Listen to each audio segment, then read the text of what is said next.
আমরা আজকে দেখার চেষ্টা করব যে বি ভার্ব ওয়াজ ওয়্যার কখন কেন কার সাথে ইংলিশে কথা বলতে সাহায্য করে। কখন আমাদের ইংরেজি সাহায্য করে কথা বলতে? ওয়াজ ওয়্যার। সো আমরা আগেই জেনেছিলাম বি ভার্ব অনেকগুলো হয়, যা নিয়ে আমরা অলরেডি ক্লাস করেছি। আজকে বি ভার্ব ওয়াজ ওয়্যার নিয়ে আমরা কথা বলবো। ওকে, সো যদি ক্লাসগুলো না দেখে থাকো অবশ্যই দেখবো। তার আগে জেনে নাও আমাদের কি চলছে 45 ডেজ স্পোকেন ইংলিশ কোর্স, যেটা সম্পূর্ণ ফ্রি ইউটিউবে। তুমি শুধু লিখে লিখে প্র্যাকটিস করবে। তুমি যদি আমাকে ফেসবুকে দেখছো তাহলে ইউটিউবে চলে যাও, সেখানে পুরো কোর্সটা চলছে, প্রত্যেক দিন ক্লাস করানো হচ্ছে। ওকে, সেটা হচ্ছে আজকে ডে নাম্বার 9।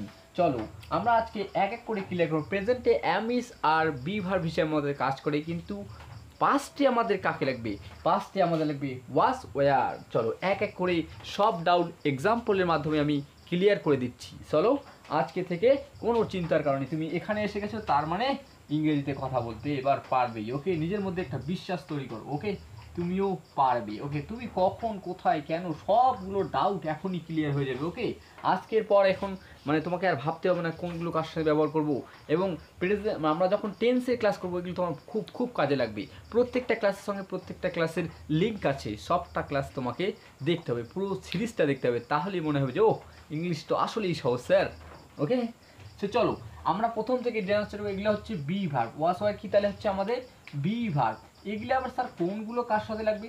চলো আমরা এবারে একটা একটা করে ডাউট ক্লিয়ার নিই। ওকে, যদি কোন সাবজেক্ট সঙ্গে কী লাগবে, এবার যদি সাবজেক্ট বুঝে না থাকো তাহলে অবশ্যই আগের ক্লাসগুলি দেখে আসো। অবশ্যই সাবজেক্ট সম্পর্কে সব ধারণা আমি দিয়েছি। সাবজেক্ট হচ্ছে ডুয়ার অফ অ্যাকশন, মানে যে কাজ করে সে হচ্ছে সাবজেক্ট। চলো এবার সিঙ্গুলার সাবজেক্ট যেগুলোকে বলি সবগুলো আমরা কি কার সঙ্গে ব্যবহার করবো?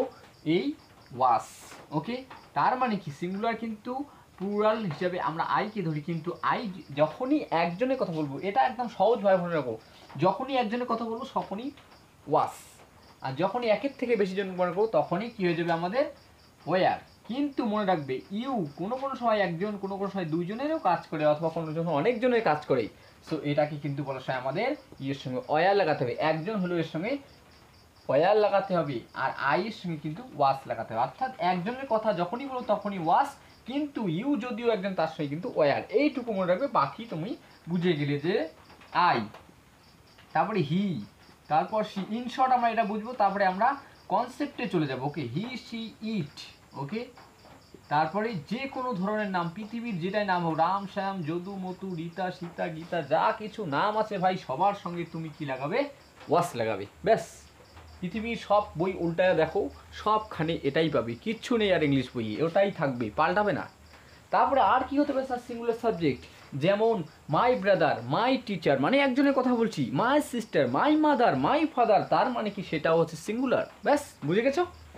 তার মানে কি একজনের কথা বলছি আমরা, তার মানে সিঙ্গুলার। মাই মাদার বলছি, মা কতজন? একজন না মা আমার, তাহলে মা তো একজন, তাহলে এটা হচ্ছে সিঙ্গুলার সাবজেক্ট। অর্থাৎ সিঙ্গুলার যখনই বলবো তখনই, যখনই একজন কথা, গ্রামারের ভাষা থার্ড পার্সন সিঙ্গুলার নাম্বার, এত কিছু মনে রাখাতে নেই, এগুলো কিন্তু আমরা বলছি সিঙ্গুলার সাবজেক্ট। বুঝতে পারলে? আই কিন্তু প্লুরাল সাবজেক্টে ধরে, কিন্তু এখানে ওয়াজের সঙ্গে কিন্তু আই বসাতে হবে। এটা কোনো নিয়ম নেই যে স্যার এখানে কেন কোনোখানে পুরো কোনো সিঙ্গুলার, এইখানে কিচ্ছু নেই ভাই। এরকম আইয়ের সঙ্গে ওয়াস ওরা বসিয়ে গেছে, যারা ইংলিশ বানিয়েছে, তো তাই আমাদের সেটা ব্যবহার করতে হবে। এর কোনো সংজ্ঞা নেই, এর কোনো ডেফিনেশনই নেই। বুঝতে পারলে? তারপরে চলে যাও ওয়্যার, ইউ ওয়্যার, তারপরে উই। উই মানে হচ্ছে আমরা, আমাদের সঙ্গে কী হবে? ওয়্যার, অর্থাৎ একের থেকে বেশি জন। দে, দে মানে কি ওরা অথবা তারা। আকাশের তারা নয় কিন্তু, ওকে আমি অনেকবার বলছি আকাশের তারা নয়, তারা মানে তারা আসছে, তারা গেছে, এরকম। ওকে, তাহলে এই যে বলছি, তাহলে কি হলো আমাদের ওয়্যার। তারপরে আমি চলে যাই প্লুরাল সাবজেক্ট। প্লুরাল, প্লুরাল বলতে কি স্যার বোঝালেন? স্যার প্লুরাল বলতে এটাই বোঝালাম যে একজন, ইউ যদিও একজন, তার সঙ্গে ওয়্যার, বাকি একের থেকে যত বেশি, একজন দুইজন, মানে দুইজন, চারজন, পাঁচজন, 20 জন, 100 জন, 2000 জন, 2 কোটি জন, সবার জন্য আমরা ওয়্যার লাগাবো। ব্যাস, তাহলে ইংলিশ তো সোজা স্যার। দুইটা জিনিস, তা দিয়ে আমরা সব কিছুকেই বোঝাতে পারছি। তার মানে কি প্লুরাল, সে তেমনভাবে প্লুরাল যদি আমরা একটা ধরি, মাই, আমি বলছি friends, F R I E N D, আমি এর সঙ্গে যখনই এস লাগাবো এটা হয়ে গেল কি? প্লুরাল। বুঝতে পারলে? তাহলে এদিকে যদি বলি তাহলে মাই ফ্রেন্ড, তাহলে শুধু এসটা না থাকবে, তাহলে কিন্তু সিঙ্গুলার হয়ে যাবে, মানে একটা বন্ধুর কথা বলতে এদিকে চলে আসবে। যখন বন্ধুদের কথা বলছি তার মানে কি এখানে, বুঝতে পারলে? প্লুরাল করার জন্য এটা লাগে, বন্ধুরা এরকম করে ধরে না, কিন্তু কি করে মানে একের থেকে বেশি জন আছে, এটাকেই বোঝায় এসটা দিয়ে। বুঝতে পারলে? একদম সহজ ভাষায় ইংলিশকে বুঝতে হবে। ভাই বাংলার মতো গুলে খাবে, তুমি বাংলায় কথা বলতে গিয়ে কাউকে প্রশ্ন কোথায় উত্তর দিতে হয় সেম সেম সেম ইংলিশেও তাই, কথা বলতে গিয়ে প্রশ্নে উত্তর করা তোমাকে শিখতে হবে। তাহলে আমরা বুঝে গেলাম যে স্যার এইগুলো সাবজেক্টের সময় ব্যবহার হবে। এবার কখন ব্যবহার হবে, কোন ধরনের কথা বলতে আমাদেরকে সাহায্য করবে আসলে? Was and were. Was were তোমরা অনেকে পুরো পাস্ট কন্টিনিউয়াস টেন্সে স্যার পড়েছি, কিন্তু না, আমি তোমাকে বিভাবে ব্যবহার শিখেছি। এখানে কোনো অ্যাকশন হবে না, এখানে কোনো কাজ হবে না। লাস্টে আমি একটা ট্রিক দেবো, সেই ট্রিকের মাধ্যমে তুমি হাজারো সেন্টেন্স বানিয়ে ফেলতে পারবে। ওকে, সেই ট্রিকটার জন্য অবশ্যই শেষ পর্যন্ত ক্লাসটা দেখতে থাকো। এবার স্যার চলে আসলাম কখন। ওয়াজ ওয়ার কখন ব্যবহার হয় স্যার? কোনো কিছু কোনো ব্যক্তি সম্পর্কে বলে, মানে কোনো কিছু কোনো ব্যক্তি ছিল, আমি টিচার ছিলাম, আমি ডাক্তার ছিলাম, সে হসপিটালের নার্স ছিল, রবি ভালো স্টুডেন্ট ছিল। অর্থাৎ কোনো একটা প্রফেশনে কেউ ভালো কিছু ছিল, কোনো একটা ফিল্ডে, তার প্রফেশন সম্পর্কে বলার সময় আমাদের এই ওয়াজ ওয়্যারকে ব্যবহার করতে হয়। চলো ফর এক্সাম্পলের মাধ্যমে আমি কিন্তু তোমাদেরকে ক্লিয়ার করে দেবো বিষয়টা। চলো এক্সাম্পলে যদি যাই স্যার, আমরা কখন এটাকে ইউজ করবো, তাহলে লিখে নোট করো, পাস্ট, অতীতে, পাস্ট। কোনো ব্যক্তি কোনো কিছু ছিল, অর্থাৎ পার্সনের কথা বলবে। পাস্টে কার কথা বলবে? পাস্টে পার্সনের কথা। পার্সন মানে কি? পার্সন মানে হচ্ছে স্যার ব্যক্তি, কোনো ব্যক্তি। এবার লিখে নাও যে কোনো ব্যক্তি ওকে, কোনো ব্যক্তি কোনো কিছু, ওকে, কোনো কিছু ছিল। ওকে, কোনো কিছু ছিল অর্থাৎ পাস্টে, অতীতে কোনো কিছু ছিল, আগে ছিল, এখন নেই কোনো কারণে। ওকে, তখন। এবার স্যার এগুলো নোট করে নিলাম, পাস্টে ব্যবহার হবে, কোনো কিছু কেউ ছিল, কোনো ব্যক্তি। ওকে, ব্যক্তি মানে পার্সন, থিং অ্যান্ড প্লেস নিয়ে কথা বলে বি ভার্ব। ওকে, আগেই বলেছিলাম, কিন্তু এই পাস্টে এগুলো, প্রেজেন্টে অ্যাম ইজ আর থাকে। ওকে, তাহলে এবার আমরা সেন্টেন্সের মাধ্যমে ক্লিয়ার করব। চলো স্যার, কীরকম স্যার? আমি বলছি ধোনি প্লেয়ার ছিল। কি বলছি দেখো, একটা একটা করে ক্লিয়ার করবো যে ধোনি খেলোয়াড় ছিল। ওকে, ওকে, খেলোয়াড় ছিল। কি ছিল? ধোনি কি ছিল? খেলোয়াড় ছিল। তাহলে এটাকে আমরা ট্রান্সলেট করবো যে ধোনি। ওকে, ধোনি, আর যেহেতু একটা নাম, ধোনি একটা নাম, একটা ব্যক্তির নাম, খেলোয়াড়ের নাম, তাহলে কি ধোনির সঙ্গে আমরা কি লাগাবো? তার মানে কি সিঙ্গুলার, এটা ধোনি ওয়াস। কি হয়ে যাবে? ধোনির সঙ্গে কি লাগাবো? ধোনি ওয়াস কি ছিল? খেলোয়াড়। তার মানে খেলোয়াড় ইংরেজি কি? প্লেয়ার। ওকে, ধোনি ওয়াস প্লেয়ার। ওকে, ধোনি ওয়াস প্লেয়ার, ধোনি খেলোয়াড় ছিল। এবার আমি বলছি আমি অফিসে ছিলাম, তাহলে কি হয়ে যাবে? আমি অফিসে ছিলাম, বলো নিজে থেকে বলো, আমি অফিসে ছিলাম, অর্থাৎ পাস্টের কথা বলছি, রাইট? কোনো কিছু কেউ ছিল এটা বলছি। তাহলে আমি অফিসে ছিলাম, কি হবে? I was. আইয়ের সঙ্গে আমরা কি লাগাবো? ওয়াস, কারণ একটু আগেই বললাম কার সঙ্গে কি লাগাবে। আই ওয়াস, আর আইটা হচ্ছে কি? সাবজেক্ট। বুঝে না থাকলে অবশ্যই এক লাগবে। দেখো আই ওয়াস কি হয়ে যাবে? আই ওয়াস, বলছি অফিসে ছিলাম, I was in the office. I was in the office, আমি অফিসে ছিলাম। I was in the office, আমি অফিসে ছিলাম। তুমি বলছো আমি ইংলিশ টিচার ছিলাম, এখন কোনো কারণে হয়তো তুমি নেই। ওকে, অথবা তুমি বলতো আমি ভালো স্টুডেন্ট ছিলাম। ওকে, তাহলে কি হবে? এবার এই উদাহরণটা চেঞ্জ করে, যেহেতু আই দিয়ে বানালাম, এবার যে ধরে নাও যে ওরা ভারতীয় খেলোয়াড় ছিল, তাহলে কেমন হবে? ওরা ভারতীয়, ওকে, কি বলছি? ওরা ভারতীয় খেলোয়াড় ছিল। ওকে, ওরা ভারতীয় খেলোয়াড় ছিল, তাহলে কি হবে? ওরা ভারতীয় খেলোয়াড় ছিল, ওদের ইংরেজি কি? দে। সো দের সঙ্গে আমরা কি লাগাবো? দে, তার যেহেতু ওরা মানে কি প্লুরাল সাবজেক্টটা, দের সঙ্গে আমরা লাগাবো ওয়ার। দে ওয়ার কি বলছি? ভারতীয়। So they were Indian. Okay, they were Indian, কি হবে? খেলোয়াড়, তাহলে কি? Player. Okay, they were Indian player, যেহেতু এখানে plural players, they were Indian players, তারা ভারতীয় খেলোয়াড় ছিল। রাইট, বুঝতে পারলে? তাহলে তারা কি ছিল? ভারতীয় খেলোয়াড় ছিল। এবার তুমি বলো যে রবি ডক্টর ছিল, so Rabi was a doctor, Rabi was a doctor. তাহলে তেমনভাবে বলো, আমার মা নার্স ছিল, my mother was a nurse. বলো যে আর কি বলতে পারো বলো, তোমার এই ধরনের যতগুলো মানে লাগবে, যে আমি হ্যাপি ছিলাম, so I was happy, I was happy. তার মানে কি, ওই যে বললাম লাস্টে একটা ট্রিক দেবো, ট্রিকটা কী ভাই এখনই দিয়ে দিই নাকি? ওই ট্রিকটা হচ্ছে তোমাদের এই ধরনের কথা বলতে গেলে এগুলো কী লাগবে, অ্যাডজেক্টিভ লাগবে, অ্যাডজেক্টিভ কী লাগবে, অ্যাডজেক্টিভ। সো সেগুলো লিস্ট আমি অবশ্যই দিয়ে দেবো, ওকে? কী লাগবে, অ্যাডজেক্টিভ, ADJEI, অ্যাডজেক্টিভ, ওকে? অ্যাডজেক্টিভ লাগবে, কী লাগবে, অ্যাডজেক্টিভ। কোনগুলো অ্যাডজেক্টিভ স্যার? যেমন প্লেয়ার একটা অ্যাডজেক্টিভ, তারপরে আর কি কি অ্যাডজেক্টিভ আছে? সো আমাদের এই অ্যাডজেক্টিভগুলো যেমন rich adjective, lazy adjective, happy adjective, excited adjective, এগুলো হচ্ছে অ্যাডজেক্টিভ। যত অ্যাডজেক্টিভের লিস্ট তোমার জানা থাকবে, যত অ্যাডজেক্টিভ তোমার মাথায় থাকবে, তত এই ধরনের সেন্টেন্স তুমি বানাতে পারবে। বুঝতে পারলে? তাহলে এরকমভাবে তোমার লাইফে যা কিছু প্রয়োজন তুমি এরকম সেন্টেন্স বানিয়ে নাও। বুঝতে পারলে? এরকম কী করে নাও, বানিয়ে নাও। আরও বলতে পারো যে সে প্রফেসর ছিল, he was a professor, he was a professor, সে প্রফেসর ছিল। সে ভালো স্টুডেন্ট ছিল, সে ইংলিশ টিচার ছিল, so he was English teacher, he was English teacher, সে ইংলিশ টিচার ছিল। এখন বুড়ো হয়ে গেছে, তার জন্য রিটায়ার হয়ে গেছে, এখন সে অনেক কিছু করে বেড়াচ্ছে, রাইট? সো এরকম যেরকম লাগবে তোমার লাইফে সেরকম। আমি ভালো স্টুডেন্ট ছিলাম, I was good student, okay? So এরকম তোমার যা যা প্রয়োজন তুমি নিয়ে নেবে, ওকে? চলো আমরা নেক্সট যাবো। এবার তার আগে যাওয়ার আগে এটা কী নিয়ে কথা বললো এতক্ষণ থেকে, পার্সন। কী নিয়ে কথা বললো, পার্সন, পার্সন। অর্থাৎ আমরা এক কথায় বলতে পারি কোয়ালিটি অফ পার্সন, মানে পাস্টের কোয়ালিটি, মানে পাস্টে তার মানে একটা ব্যক্তির কীরকম প্রফেশন ছিল সেই সম্পর্কে বললো আমাদের ওয়াস অ্যান্ড ওয়ার বি ভার্ব, ওকে? চলো পরেরটা দেখার চেষ্টা করি। চলো বি ভার্ব দিয়ে কীভাবে কোনো প্লেসের কথা বলবে, মানে কোনো জায়গার কথা বলবে, জায়গা, ওকে? কোনো জায়গায় কি ছিল, অথবা কোনো জায়গায় আমি ছিলাম, তুমি ছিলে, সে ছিল, আমার মা ছিল, আমার ভাই ছিল, বানর গাছের উপরে ছিল, তুমি গাছের উপরে ছিলে, আমি ছাদের নিচে ছিলাম, আমি ছাদের উপরে ছিলাম, তারপরে কি আমি যাচ্ছিলাম, এরকম কথা কিন্তু আসে, সেগুলো টেন্সে আসবে, আমি যাচ্ছিলাম, আমি খাচ্ছিলাম, ওগুলো পরে। বাট আজকের বিষয় হচ্ছে আমাদের যে দেখো সেন্টেন্সগুলো লিখেছি, দেখো কি বলছে, সে ওই সময় অফিসে ছিল। তো সেই ইংরেজি কি, হি, রাইট? যদি ছেলে হয় তাহলে হি, আর যদি মেয়ে হয় তাহলে সি।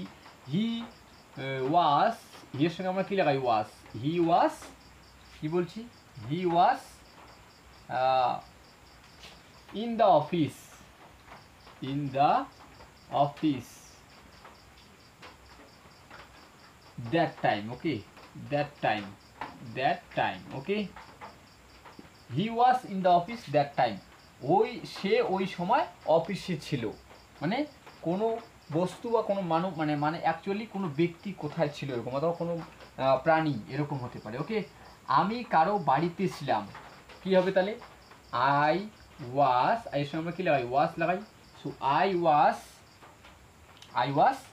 কী হবে, আমি কারো বাড়িতে ছিলাম, আই ওয়াজ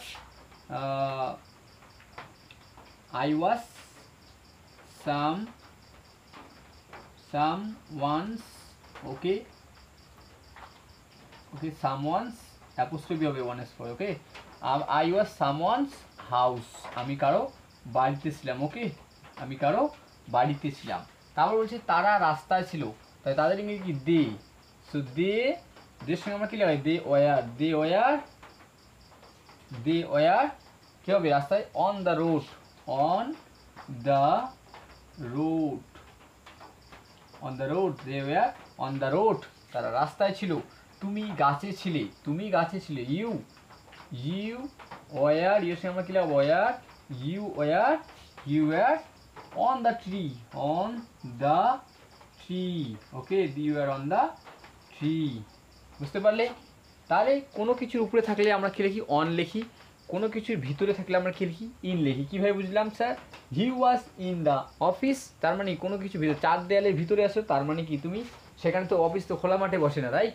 কোনো কিছু বন্ধি থাকলে, তার দিকে দেয়াল থাকলে সেখানে ইন বলি, আর কোনো কিছু উপরে থাকলে আমরা অন বলি, এগুলো হচ্ছে প্রিপজিশন। ওকে, তাহলে বুঝতে পারলে কীরকম সেন্টেন্স হতে পারে, যে আমরা দেখার চেষ্টা করলাম স্যার যে সে ওই সময় অফিসে ছিল, he was in the office that time. আমি কারো বাড়িতে ছিলাম, I was someone's house. Okay, তারা রাস্তায় ছিল, they were on the road. Okay, তুমি গাছে ছিলে, you were on the tree. তাহলে হয়ে গেল না, মানে কেউ কোথায় ছিল, কোনো ব্যক্তি কোথায় ছিল, সে মানে কোনো ব্যক্তি কোনো কিছু ছিল, তাহলে হবে যে মানে আগের সেন্টেন্সে দেখলাম এরকম হতে পারে যে সে ব্যাংকের ম্যানেজার ছিল, he was bank manager, he was a bank manager. Okay, he was a bank manager at that time মানে ওই সময় সে ব্যাংক ম্যানেজার ছিল।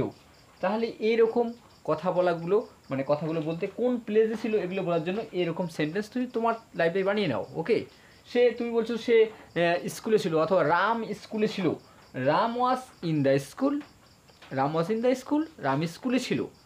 বুঝতে পারলে? তুমি কোথায় ছিলে এগুলো বলো। তুমি বলছো আমি আমি মামার বাড়িতে ছিলাম, সো এরকম করে বানাও। আমি আমি অথবা আমি কী করছিলাম, আমি কলেজে ছিলাম, আমি ইউনিভার্সিটিতে ছিলাম। সো তুমি যেখানে ছিলে, তো কোনো ব্যক্তি কোথায় ছিল সেগুলো বলার জন্য আমাদের কী করতে হবে, এই যে আমাদের ওয়াজ ওয়্যারকে এই বি ভার্ব হিসেবে ব্যবহার। এখানে কোনো কাজ হচ্ছে না, এখানে কি অ্যাডজেক্টিভ ব্যবহার করে, মানে কোনো ব্যক্তি কোথায় ছিল প্লেসের কথা বলে, তখন আমাদের ওয়াজ ওয়্যারকে ব্যবহার করতে হয়। আরও আছে, এবার দেখার চেষ্টা করি। চলো এবার আমরা দেখার চেষ্টা করব যে কী হচ্ছে থিংস, অর্থাৎ কোনো বস্তু। থিংস মানে কি বস্তু, কোনো বস্তু কোথায় ছিল, কেমন ছিল, ভাঙ্গা ছিল, খোলা ছিল, কোনো বস্তু কী ছিল, ভাঙ্গা ছিল, কোনো বস্তু জলে ছিল, ডাঙ্গায় ছিল, কোনো বস্তু উপরে ছিল, নিচে ছিল, এই রকম কথা বলতেও কিন্তু আমাদের ওয়াজ আর ওয়্যার হেল্প করে। তো চলো দেখো সেন্টেন্সগুলো কি লিখেছি, যে দই সাদা ছিল, দই তো সাদাই হয়, বাট সেটাকে কীভাবে বলবে, দই সাদা ছিল। বলো, এটা তোমাদের জন্য হোমওয়ার্ক রেখে দিলাম, এই প্রথম সেন্টেন্সটা তোমরা বলবে। ওকে, দই সাদা ছিল, হোমওয়ার্ক। ওকে, তোমরা কি করবে, এটাকে কমেন্ট করবে। এবার আর পরেরগুলো আমি বানিয়ে দিচ্ছি, টেবিলটা অথবা টেবিলটি ভাঙা ছিল, তাহলে কি হবে, দ্য চেয়ার, টেবিলের কথা বলছি রাইট, টেবিলটি ভাঙা ছিল, কি বলছি, টেবিলটি ভাঙা ছিল, দ্য টেবিল। ওকে, টেবিল, একটা টেবিলের কথা বলছি, তাহলে ওয়াস, দ্য টেবিল ওয়াস, কি হয়ে যাবে, দ্য টেবিল ওয়াস ব্রোকেন, টেবিলটি কি ছিল, ভাঙ্গা ছিল। কোনো বস্তু কেমন ছিল, অর্থাৎ কোনো বস্তু কেমন ছিল সেটা, জল গরম ছিল, the water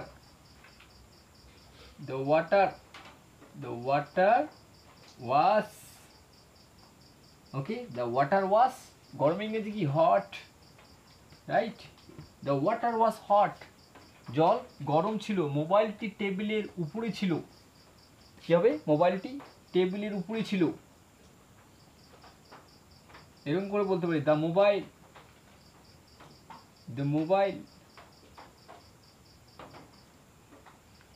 okay, the mobile, BILE, okay, the mobile, তাহলে কী হবে, was, the mobile was on the table, কোনো কিছু উপরে মানে কি, অন দ্য টেবিল, মানে কোনো কিছু উপরে অন দ্য লিখবো, রাইট, বুঝতে পারলে? তাহলে টেবিলটি ভাঙ্গা ছিল, দ্য টেবিল ওয়াজ ব্রোকেন, জল গরম ছিল, দ্য ওয়াটার ওয়াজ হট, মোবাইলটি টেবিলের উপরে ছিল, the mobile was on the table. তুমি বলো জল ঠান্ডা ছিল, দ্য ওয়াটার ওয়াজ কোল্ড, জল ঠান্ডা ছিল। তুই বলছো বইটা টেবিলের উপরে ছিল, the book was on the table, the book was on the table. বুঝতে পারলে? আর ওয়ারের ব্যবহার কখনো যখনই প্লুরাল হয়ে যায়, মানে একের থেকে বেশি জিনিসের কথা বলো, তখনই আমরা ওয়ার লাগাবো। এখানে সবগুলো ওয়াজের ব্যবহার করছি। বুঝতে পারলে? আসলে কোনটা ট্রিক সেটা বোঝার চেষ্টা করতে হবে। ওকে, তোমাকে আমি স্ট্রাকচারটা দিয়েছি, সেটা স্ট্রাকচার কী হবে দেখো বন্ধুরা। আমি তোমাদেরকে অস্ত্র দিয়ে দিচ্ছি, লাস্টে একটা ট্রিক বলেছি, আবারও আর একটা ট্রিক দিয়েছি। সেটা হচ্ছে কি, অস্ত্র হচ্ছে প্রথমেই একটা সাবজেক্ট, তারপরে ওয়াজ অথবা ওয়ার, যে কোনো একটা ডিপেন্ড অন সাবজেক্ট। বুঝতে পারলে? সাবজেক্টের উপর নির্ভর করে, সিঙ্গুলার তাহলে ওয়াজ, আর যদি প্লুরাল তাহলে ওয়ার। তারপর অবজেক্ট, তারপরে আমাদের কি লাগবে, অবজেক্ট। আর অবজেক্টের সবসময় আমাদের এখানে কি বসছে, অ্যাডজেক্টিভ, রাইট, অ্যাডজেক্টিভ। হট কি একটা অ্যাডজেক্টিভ, রাইট? বুঝতে পারলে? এই যে অ্যাডজেক্টিভের লিস্টগুলো আমি দিব সেগুলো ক্লাস চেষ্টা করো, প্রত্যেকটা ক্লাস করার চেষ্টা করো। আমি গ্যারান্টি দিচ্ছি তুমি ইংরেজিতে কথা বলতে পারবে। বাট প্রত্যেকটা ক্লাস দেখতে, প্রত্যেকটা ক্লাসের সঙ্গে প্রত্যেকটা ক্লাসের লিঙ্ক আছে। তো আবারও বলছি, যদি ফেসবুকে দেখে থাকো তাহলে ইউটিউবে চলে যাও, এবং ইউটিউবে দেখলে ফেসবুকে চলে যাও, সবখানে দেখতে পাবে আমাকে। ওকে? এবং ইনস্টাগ্রামে দেখতে পারো। ওকে? সো দেখা হচ্ছে পরবর্তী ক্লাসে আরও ধামাকাদার কোনো না কোনো টিক্স নিয়ে আসবো। সো দেখা হবে তোমাদের সঙ্গে প্রত্যেক দিন কোনো না কোনো ক্লাসে। সো ততক্ষণ যেন ভালো থাকো, প্র্যাকটিস করো, আমার সঙ্গে জুড়ে থাকো, যদি তোমার স্বপ্ন হয় ইংলিশে কথা বলা।